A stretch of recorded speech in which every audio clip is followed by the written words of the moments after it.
Selamat siang bos.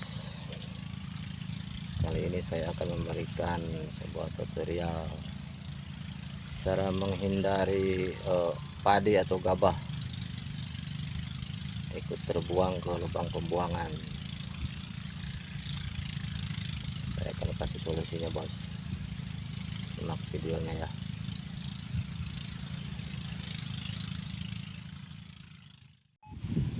Jadi bos, untuk menghindari padi atau gabah ikut terbuang ke lubang pembuangan, ini solusinya bos.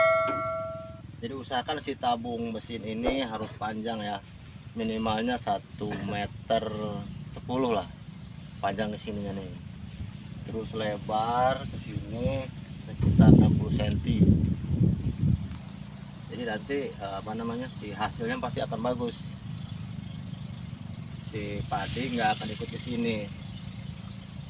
Terus ukuran gigi bos, ukuran gigi dan posisinya harus benar. Sini nih menggunakan berapa nih? 8 gigi. 8 gigi.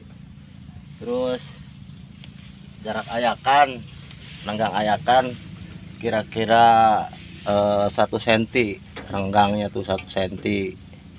Jangan lebih bos, nanti kalau terlalu renggang si sampahnya akan turun, nanti hasilnya nggak bagus, bisa kotor. Terus si jarak kipas dari sini nih sekitar setengah senti tuh, setengah senti.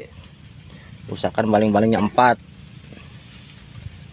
Terus jarak dari ini nih ujung kipas ke lubang pembuangan setengah senti bos, setengah senti, kalau enggak ya setengah senti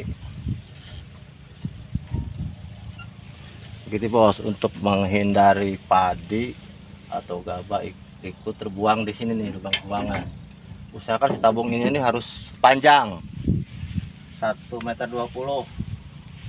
lebar 60 cm. Begitu bos, kira-kira bos. Itu tutorial hari ini, nanti dilanjut.